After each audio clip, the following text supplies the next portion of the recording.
Throughout this campaign, it seemed to be everybody saying, vote for me, and I will give you more of your grandchildren's money.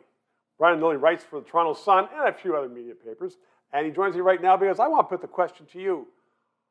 Is our Canadian politics, is it in need of a dire change? Because they're all the same in essence. For someone to come along and say, I stand for this, I stand for this, and we're going to build a better country, vote for me. Nobody's talking about building a better country. Nobody's talking about some grand national vision. Why not? It is about, I'll give you more free stuff.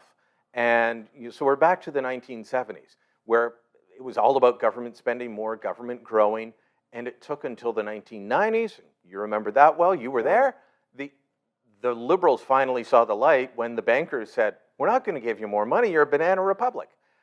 Yes, this government is giving bankers a lot more money, though. They give the big corporations a lot more money. They're giving everybody a lot more money.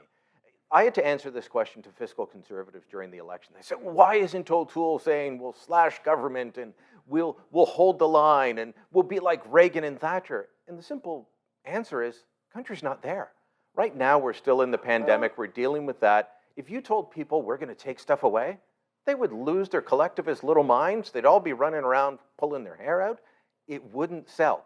In a couple years, I think we're going to hit a wall, and then that message may resonate. But it doesn't even resonate with conservatives right now. That's interesting because Brian Mulroney and his Minister of Finance, Mike Wilson, tried that in 84, 85, and they had to pull back.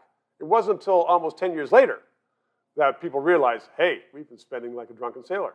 Yeah, so I'm old enough to... I'm hearing your point. I'm old enough to remember that.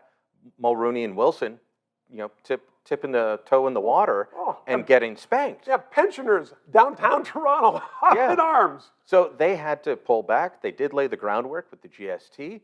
Somebody's going to have to do something at some point, but the public isn't there yet. And what's the old saying about from politicians? There go my people. I better get in front of them so I can lead them. So it looks like a parade. Yeah, you've got to be at the front of the parade, but you got to know where the parade's going. And so you're saying that there is hope for a new plan for some really solid politics, but certainly wasn't for the last election and maybe not for the next one either. It's going to take a while, and I think it'll take a crisis like we had. Right now, it's bread and circus, and people are happy with that, but they're going to have to hit a crisis at some point where they say, you know what, we got to pull back. Brian Lilley, unfortunately, I think you're right. We're going to need a crisis on that one. More writing for you. 3 minutes. Thanks very much. With Justin in his third term, now more than ever, you're going to need independent news. How else are we going to find out how many hundreds of millions of dollars he's giving to the former Liberal MPs? Stick with us. Please subscribe and PayPal. Keep us on the air.